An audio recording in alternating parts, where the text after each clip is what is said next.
Assalamualaikum warahmatullahi wabarakatuh. Salam sejahtera untuk kita semuanya. Perkenalkan, nama saya Christopher Daro Kevin Hui dengan NIM 1852310014. Di sini saya akan menyampaikan presentasi saya mengenai proyek individu pada mata kuliah menggambar teknik. Di sini saya akan membawakan proyek yang berjudul Button Hook Assister for Limited Dexterity Patient.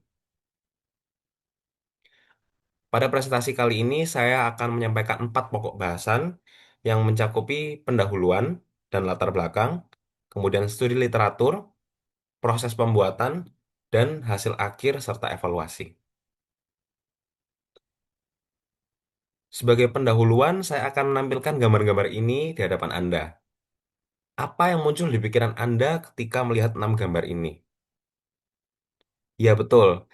Ini adalah kegiatan yang Anda lakukan sehari-hari, seperti menulis, kemudian menggunakan cangkir untuk minum, menggunakan alat makan untuk mengkonsumsi makanan Anda, bermain musik, kemudian juga menjahit, dan juga mengancingkan baju. Apa kesamaan pada gambar-gambar ini? Bila Anda perhatikan lebih dekat, maka Anda akan melihat bahwa mereka menggunakan tangan. Kegiatan-kegiatan yang Anda lakukan sehari-hari menggunakan jari-jari tangan Anda, lebih tepatnya otot dan persendian Anda. Nah, inilah yang dinamakan sebagai gerak motorik halus. Dan ini adalah contoh bahwa hidup manusia itu tidak jauh-jauh dari yang namanya gerak motorik halus. Gerak motorik halus sendiri adalah gerakan motorik yang melibatkan otot-otot kecil. Seperti yang tadi saya sudah sebutkan, pada contoh, pada gambar-gambar berikut, eh, otot-otot yang digunakan adalah otot-otot dijiti atau otot-otot jari tangan. Nah, nyatanya ternyata tidak semua orang bisa melakukan kegiatan-kegiatan tersebut secara leluasa. Berarti kegiatan sehari-hari yang Anda lakukan belum tentu juga bisa dilakukan oleh orang lain secara lancar. Karena ada suatu kondisi yang menghambat atau menghalangi mereka yang bernama limited dexterity atau ketangkasan terbatas dalam bahasa Indonesianya. Secara definisi, limited dexterity ini adalah kondisi kesehatan di mana seorang mengalami kesulitan dalam melakukan sebuah pekerjaan yang melibatkan gerakan motor halus. Kira-kira apa saja penyebab dari limited dexterity ini? Secara garis besar, saya dapat sebutkan ada 4. Ini yang pertama adalah bawaan lahir, baik itu karena kongenital atau cacat bawaan lahir, atau bisa saja juga karena hal yang menghambat perkembangan motorik. Seperti yang kita tahu, anak kecil mungkin ada masa di mana mereka harus mengalami perkembangan intelektual secara motorik, mungkin terhambatnya pada masa itu. Kemudian juga bisa karena gangguan neuromuskular, seperti penyakit-penyakit Parkinson, penyakit yang gerakannya tidak bisa teratur, kemudian MS atau multiple sclerosis, atau bisa ke stroke. Selain itu juga bisa karena masalah muskuloskeletal, seperti artritis. Artritis ini mencakupi dua, yakni osteoartritis dan artritis rheumatoid, atau juga bisa karena carpal tunnel syndrome. Dan yang terakhir adalah karena trauma pasca kecelakaan atau cedera. Apa akibat dari orang yang mengalami limited dexterity ini? Akibatnya adalah mereka mengalami penurunan quality of life atau QOL secara tidak langsung karena akhirnya kegiatan-kegiatan yang mereka bisa lakukan secara mandiri seharusnya akhirnya memerlukan bantuan orang lain sehingga mereka akhirnya tidak bisa melakukan secara mandiri dalam menjalankan activities of daily living atau ADL atau kegiatan dalam sehari-hari. Berikut adalah studi literatur yang saya lakukan. Ada beberapa penelitian, ada 2 penelitian yang saya bagikan di sini. Yang pertama dari tahun 2016, eh, pada negara Bangladesh dilakukan sebuah penelitian dan pada pria dengan rentang usia 40 sampai 49 dan 50 sampai 60, mereka mengalami kesulitan untuk mengancingkan kancing baju mereka, yang mana kancingnya itu sebesar setengah sentimeter. Hal ini disebabkan karena seperti alasan-alasan yang tadi saya sudah sebutkan, yaitu artritis, dan neuropati perifer. Selain itu juga ada penelitian dilakukan pada tahun 2024 yang melihat korelasi yang paling signifikan antara disabilitas fungsional dan kemampuan motorik halus. Dan ditemukan bahwa korelasi yang paling signifikan adalah pada penurunan kemampuan mengancingkan kancing baju. Oleh karena alasan-alasan ini, akhirnya saya terinspirasi untuk membuat project yang saya telah buat. Nah, untuk membuat project ini atau membuat alat ini, pertama-tama kita harus membuka aplikasi atau software CAD atau Computer Aided Design terlebih dahulu, yakni Fusion 360. Pertama-tama, untuk proses pembuatan dari button hook ini, yang perlu dilakukan adalah memilih plane atau bidang yang akan menjadi tempat digambarnya sketsa. Untuk saya pribadi, pada saat itu saya memilih plane XY untuk memudahkan saya membentuk sketsa dan melakukan proses-proses selanjutnya. Pada tahap selanjutnya atau proses selanjutnya, yang perlu kita lakukan adalah membuat sketsa kasar terlebih dahulu mengenai ukuran panjang badan dan bagian pengait button hook. Jadi pada eh, project yang akan saya lakukan ini seperti tuas bentuknya, sehingga bila dibagi menjadi dua bagian secara besar, maka bagian-bagian ini terdiri dari badan dan dari pengait kancingnya. Jadi alat ini diharapkan bisa membantu pasien yang mengalami limited dexterity untuk bisa mengancingkan baju mereka dengan lebih mudah. Jadi untuk sketsa kasar yang saya buat pada eh, project ini, yakni saya membagi menjadi dua bagian. Untuk bagian badan, saya membuat sepanjang 60 mm. Kemudian pada bagian pengait kancingnya adalah 40 mm. Dan untuk diameter atau jari-jari, pada konteks ini adalah jari-jari. Jari-jari dari pegangannya itu adalah sebesar 12,5 mm. Selanjutnya, yang perlu dilakukan adalah membuat sketsa badan button hook sesuai dengan bentuk yang dikehendaki. Dan untuk sketsa badan ini hanya digambarkan pada setengah bagian saja. Dan sketsa ini dibuat menggunakan fitur line dan point spline pada opsi Create Sketch. Jadi, untuk membuat sketsa ini, yang perlu dilakukan adalah menekan Create Sketch, kemudian memilih plane terlebih dahulu. Plane-nya tadi sudah dipilih yaitu XY, dan sesuai dengan penggambaran yang tadi ingin dilakukan, maka pada bagian badan itu panjangnya 60 mm. Sehingga untuk membuat bagian ini cukup hanya pada setengah bagian saja karena pada proses berikutnya nantinya akan terlengkapi sendiri untuk bagiannya secara utuh. Dan pada bagian ini saya membuat untuk badan yang lurus, untuk bagian badan saya bagi menjadi dua, yaitu pada bagian badan yang lurus dan pada bagian badan yang berkelok. Dan hal ini saya lakukan untuk memberikan tempat pada pasien untuk meletakkan jempol mereka ketika menggunakan tuas ini. Jadi untuk bagian yang lurus itu 50 mm dan pada bagian yang membengkok itu bila secara panjang secara garis vertikal itu adalah 10 mm. Dan untuk garis lurus saya menggunakan line dan untuk garis yang berkelok atau membengkok itu menggunakan point spline.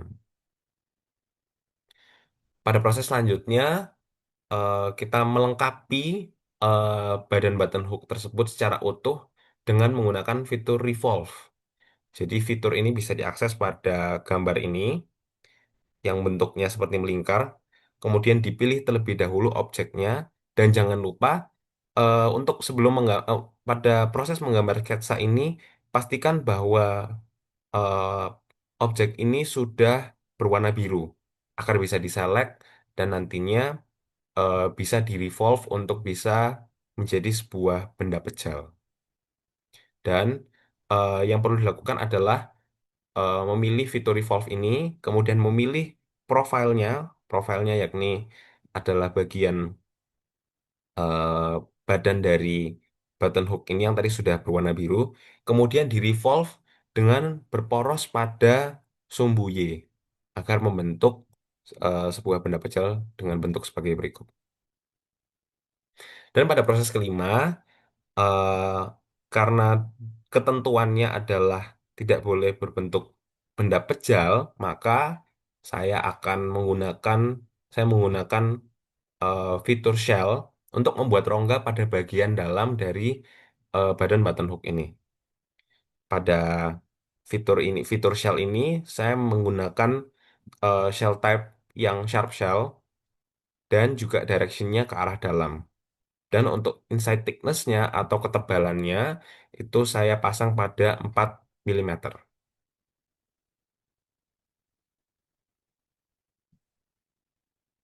Kemudian selanjutnya adalah menentukan tebal bagian pengait. Sekarang kita beralih dari bagian badan menuju bagian pengait. Untuk bagian pengait ini perlu eh, kita perhatikan bahwa ketebalan dari bagian pengaitnya itu perlu kita tentukan dari awal. Sehingga untuk mula-mulanya sebelum kita membuat pengait ini secara utuh, maka kita harus menentukan kira-kira eh, besarnya berapa, kemudian juga tebalnya berapa. Untuk pada bagian ini saya menggunakan sketsa point terlebih dahulu untuk menentukan jaraknya dari titik tengah eh, body atau button hook dan tebalnya berapa. Jadi mula-mula pilih opsi sketch terlebih dahulu. Kemudian ketika diminta untuk milih plane, pilihlah bagian atas dari button hook tersebut dan letakkanlah poin begitu. Jadi untuk jarak dari titik tengah ke permulaan dari bagian pengaitnya itu adalah 4 milimeter yang saya lakukan. Kemudian untuk bagian tebalnya saya pasang di 2 milimeter. Pada proses selanjutnya, ini adalah proses yang eh, memiliki banyak langkah di dalamnya, yakni menggambar detail sketsa dari bagian pengait button hook dengan memilih bidang XY. Tadi telah kita lakukan untuk menentukan titik jaraknya dan juga tebalnya berapa. Pada bagian ini kita mulai masuk ke bagian yang lebih detail, yakni lekukan-lekukan dari bagian pengaitnya. Yang pertama adalah kita perlu mencari sumbu tengah dari badan button hook terlebih dahulu. Kemudian pada bagian yang paling atas dari bagian pengait itu digambarkan dengan sketsa line yang kita tadi tengahnya sudah temukan, kita tarik garis terlebih dahulu untuk membuat bagian atas dari pengaitnya. Kemudian eh, di bagian bawahnya juga perlu kita eh, letakkan garis juga sebagai bentuk tebalnya, gitu. Untuk gambarannya bisa dilihat di sini. Jadi yang perlu kita lakukan adalah mencari garis tengah terlebih dahulu, kemudian menentukan atasnya. Atas yang dimaksud adalah ini. Setelah itu, tidak lupa kita memberikan garis lagi di bawahnya, kita membuat sketsa lagi yang berjarak 2 milimeter. Halnya akan menjadi tebalnya gitu ya,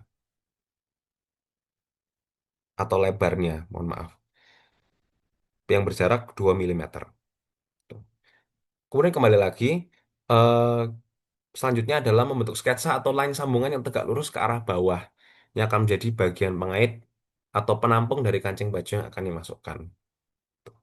Jadi, eh, untuk bagian pengait yang dimaksud adalah ini. Ini adalah tempat di mana kancing nantinya ditarik menuju untuk tempat menampung kancing sementara sebelum nantinya dilepaskan kembali setelah proses pengancingan selesai. Tuh. Dan jangan lupa juga eh, memperkirakan jaraknya berapa. Selanjutnya adalah pasang sketsa poin sejauh beberapa milimeter dari tengah sumbu. Kemudian hubungkan line pada bagian kedua yang telah tadi kita buat pada poin ini. Nantinya bagian ini akan menjadi tempat masuknya kancing baju. Dan pastikan juga ukurannya itu pas dengan diameter dari kancing baju yang akan digunakan nantinya. Yang saya maksud adalah ini. Jadi setelah kita menggambar bagian lurusnya terlebih dahulu, kita perlu memberikan jarak kurang lebih 5 mm atau sesuai dengan preferensi Anda. Kemudian pasanglah poin di titik ini. Nantinya tempat ini akan menjadi tempat masuknya em, button atau kancing baju. Gitu. Baik, setelah langkah ketiga ini selesai, maka eh, buat sketsa line untuk menghubungkan bagian tiga ke bagian dasar dari pengait. Jadi tadi sudah kita lakukan di proses sebelumnya, kita tentukan bahwa ada titik di sini, begitu ya. Jadi yang tadi kita sudah lakukan adalah menggambar garis terlebih dahulu untuk bagian buttonnya, kemudian kita tarik ke bawah untuk menyentuh dasarnya, gitu. Dan dasarnya yang disentuh adalah dasar pada poin yang tadi kita sudah tetapkan di langkah keenam, yaitu eh, jaraknya dari titik tengah, gitu. Titik tengah button hook. Kemudian langkah yang kelima adalah buatlah sketsa line kembali untuk mengikuti bentuk sketsa yang sudah dibuat. Tapi kali ini buatlah pada bagian terluar dari bagian pengait. Sketsa ini akan menjadi lebar dari bagian pengait. Yang dimaksud adalah, tadi kan kita sudah menggambar bagian dalam terlebih dahulu untuk memperkirakan bentuk kasarannya seperti apa. Maka yang perlu dilakukan selanjutnya adalah tebalnya juga perlu kita gambar. Ya ini bagian yang atasnya, bagian terluar ini. Kita mengikuti pola yang sudah terbentuk dari bagian yang dalam sebelah sini. Jadi mengikuti, dan jangan lupa pada bagian dasarnya dihubungkan. Dan langkah yang keenam, melengkapi langkah kelima tadi adalah pastikan bahwa keseluruhan sketsa sudah berwarna biru. Dengan menghubungkan kedua dasar itu tadi. Begini. Bentuknya seperti ini. Untuk langkah ke-8 sendiri adalah membuat tebal dari bagian pengait ini dengan memilih fitur extrude. Jadi memilih fitur extrude terlebih dahulu di sebelah sini. Kemudian pilihlah profile yang tadi sudah Anda buat. Profile yang dibuat adalah bagian pengait tadi yang sudah berwarna biru. Kemudian, karena dia digambarkan di tengah-tengah bidang, gitu ya, pada bidang eh, Y, pada menuju arah eh, sumbu X, itu maka untuk membuat ini simetris bentuknya, tebalnya, maka eh, untuk extrude-nya ini memilih direction-nya adalah two sides. Jangan one side, karena kalau one side bentuknya akan tidak simetris, tidak pas di tengah. Dan berikan distance eh, yang sama supaya simetris itu tadi. Dan jangan lupa setelah di extrude, pilih operasinya adalah new body. Mengapa new body? Karena hal ini akan berpengaruh pada proses selanjutnya. Nah, untuk selanjutnya yang dilakukan adalah memangkas bagian-bagian tajam atau tekukan sudut yang tajam pada bodi bagian pengait. Jadi eh, bagian pengait ini itu eh, di fillet gitu ya, menggunakan eh, fitur fillet di sini yang bisa terlihat di sini. Jadi yang pertama-tama kita perlu memilih terlebih dahulu edges atau sudut-sudut atau bagian-bagian yang ingin di fillet supaya terlihat lebih halus. Dan kedalaman filletnya ini tidak ada patokannya, disesuaikan saja supaya tidak berbentuk atau mendimorf bentuk yang sudah ada gitu. Untuk beberapa kedalaman dari fillet ini saya menggunakan 2 mm. Pada bagian agak dalamnya itu saya menggunakan setengah milimeter. Selanjutnya eh, karena tadi bagian pengaitnya itu masih setengah badan, maka yang selanjutnya kita lakukan adalah melengkapi bagian pengait button hook dengan menggunakan fitur mirror. Gitu. Jadi bagian pengait tadi yang sudah di extrude, setelah itu juga di fillet, itu dicerminkan supaya melengkapi menjadi sebuah pengait yang memiliki satu kesatuan. Jadi pada langkah ini Objeknya dipilih terlebih dahulu tadi bagian pengait yang setengah. Kemudian pilihlah sumbunya yang ingin mencerminkan, ingin berfungsi sebagai cermin. Jadi yang pertama adalah milih create, kemudian eh, mengarahkan ke mirror, kemudian pilihlah untuk bodiesnya itu, eh, sorry, objeknya adalah yang tadi pengaitnya. Mirror plane-nya adalah plane ini gitu ya, plane pada sumbu eh, Z seharusnya. Dan eh, jangan lupa untuk bagian operationnya dipilih join agar kedua bagian yang setengah dan setengah lagi ini bisa menjadi satu body yang sama. Pada tahap yang ke-11 ya ini adalah eh, pemangkasan bagian-bagian tajam atau lekukan, tapi kalau tadi itu di bagian pengait, maka ini kita lakukan pada bagian body. Selanjutnya ini adalah proses pelengkap saja, yakni membuat pola-pola pada bagian genggaman atau badan button hook.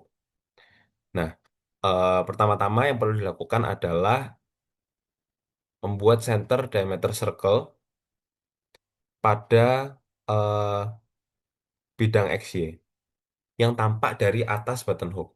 Untuk memudahkan, mungkin pada bagian body atau objek dari pengait itu bisa di-hide terlebih dahulu, kemudian baru menggambarkan circle ini. Kemudian letakkan titik tengahnya pada bagian paling kiri atau kanan dari lingkar badan button hook. Yang dimaksud adalah seperti ini. Jadi diletakkan tengah-tengahnya pada eh, bagian paling ujung begitu ya dari badan button hook. Kemudian eh, sesuaikan ukurannya sesuai pola yang Anda mau itu seberapa dalam.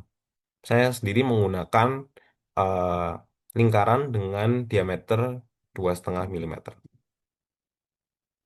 Kemudian setelah dibuat begitu ya lingkarannya, maka yang selanjutnya adalah diselect dan diekstrut terlebih dahulu. Ekstrutnya sedikit saja, secukupnya saja. One side atau two side tidak masalah, tapi saya menyarankan one side saja. Hal ini dilakukan agar kita bisa menggunakannya nanti untuk kita gandakan dengan cara menggunakan fitur pattern. Pattern yang dipilih adalah pattern circular pattern. Oke, kita lihat saja. Jadi kita langsung akses dulu ke create, kemudian pilih pattern dan pilih circular pattern. Pada bagian ini, objeknya diselect terlebih dahulu tadi, yaitu lingkaran yang tadi sudah diekstrud sedikit.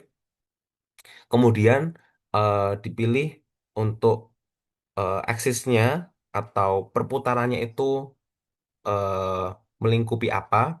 Itu pilihlah bagian diameter terluar dari body button hook tersebut.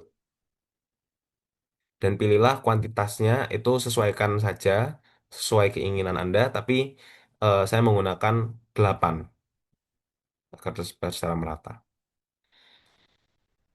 Setelah itu, setelah mendapatkan 8 silinder begitu ya, akhirnya body-body tersebut itu diselect dan diekstrut ke arah menuju ke arah badinya. Nah, seperti ini gambarannya. Jadi seluruh silinder tadi bisa diselect, kemudian diekstrut, tapi ekstrutnya mengarah ke sini, ke belakang. Dalam artian maksudnya mengarah ke bagian body button hook. Dan untuk operasinya jangan lupa diganti ke cut, karena kita akan menghilangkan bagian-bagian ini. Nah, nantinya setelah opsi cut ini muncul, maka hasil akhirnya akan memunculkan sebuah pola pada bagian badan dari button hook tersebut. Seperti ini.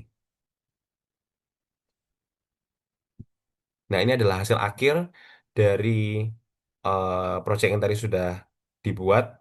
Ini adalah tampak atasnya, kemudian adalah tampak dari sisi home, ini tampak samping, tampak depan, dan ini adalah tampak ketika dibelah menjadi dua. Dan ini adalah penggambaran teknik dari objek yang sudah kita buat.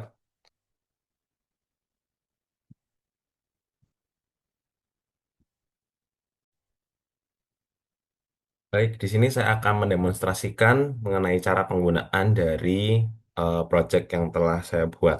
Ini button hook assister for limited dexterity patient.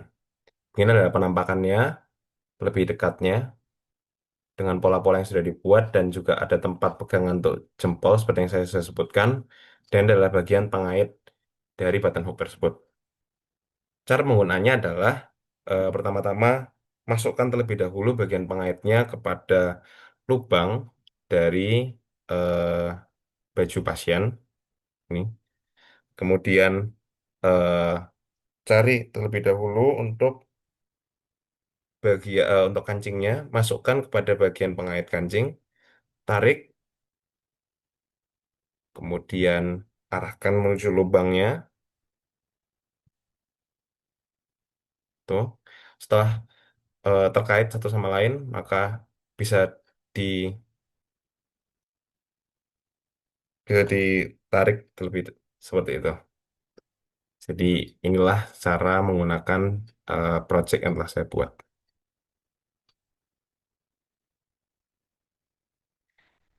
Dari apa yang sudah saya buat, untuk hal yang perlu dievaluasi adalah bagian dari tempat masuknya kancing itu masih terlalu besar, termasuk juga ketebalan dari kancing itu juga.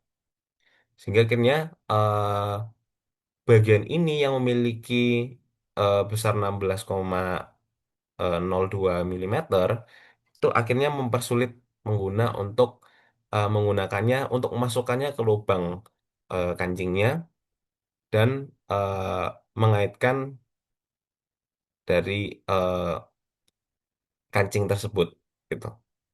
Nah, jadi untuk kedepannya eh, yang disarankan adalah bagian ini dibuat dengan rentang lebar 13 sampai 14,5 milimeter saja agar memudahkan pengguna yang tangannya sudah eh, maaf memiliki keterbatasan itu bisa memasukkan alat ini dengan mudahnya melalui lubang tersebut. Kemudian tebal dari bagian pengait juga bisa dibuat lebih tebal lagi. Yang awalnya ini saya pasang 2 milimeter gitu ya, baik tebal maupun lebarnya. Hal ini dilakukan agar bisa memperkokoh struktur bagian pengaitnya. Tuh, agar pada bagian pengait dari button hook ini tidak mudah patah begitu. Jadi untuk kedepannya, apabila ingin membuat lagi, maka ketebalannya bisa diubah menjadi 2,5 atau 3 milimeter. Sekian presentasi dari proyek yang telah saya lakukan. Kurang lebihnya mohon maaf. Saya akhiri. Assalamualaikum warahmatullahi wabarakatuh. Salam sejahtera untuk kita semuanya.